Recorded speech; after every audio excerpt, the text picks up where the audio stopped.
In today's Your Healthy Family on Monday, the American Dental Association recommended dentists suspend elective procedures for 3 weeks to help slow down the spread of coronavirus. Local dentist Dr. Fred Guerra explains what it all means for you. The overall recommendation to take a pause was to defer any elective treatment. Of course, will still be available for emergencies. But there's a number of reasons for that. One is that they certainly want to reduce that curve that we've all been seeing out there. And the less interaction in a dental office or dental offices throughout the country is going to help lower that curve. It's going to allow us to make the fight that our medical health care providers are now undergoing a little easier for them to handle, just because of the amount of social distancing with people not coming into the dental office routinely.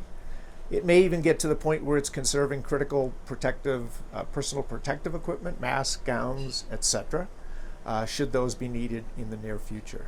There may be obvious cases of a dental emergency like a broken tooth, but Dr. Guerra says even swollen, painful gums might warrant emergent treatment. We have to make that critical decision of who is the right person to treat for the disease that they have at the time. There are those people who have acute gum infections, and in general they would need to be seen as soon as possible because we know they have a reduced immune system. With a reduced immune system, they are more susceptible to catch a virus like this.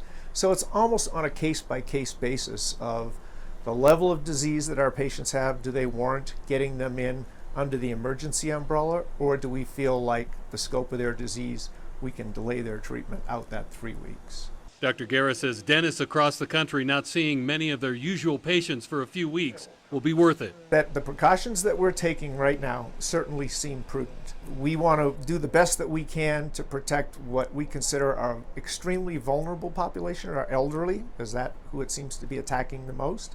So far, children seem to be doing pretty well. But anybody with a compromised immune system, regardless of the age, is going to be adversely affected with this. I think down the road, if we follow all the recommendations, we'll come through this just fine. Maybe within a year from now, we'll have preventative vaccine and treatment for this. So it's just like the AIDS epidemic that we thought the world was going to end. I think we'll come through this just fine. Just going to take a little time. Going to take a little time. Also, Dr. Guerra says how each dental office handles the ADA recommendations may be a little different. Well, during this period, our phones will be answered all of the time. If someone has an acute issue, they can certainly reach someone answering at the office, and we will individually tailor an appointment to see them for their problem. I would advise anybody in the same situation to check with their dentists and see what their emergency protocol is going to be.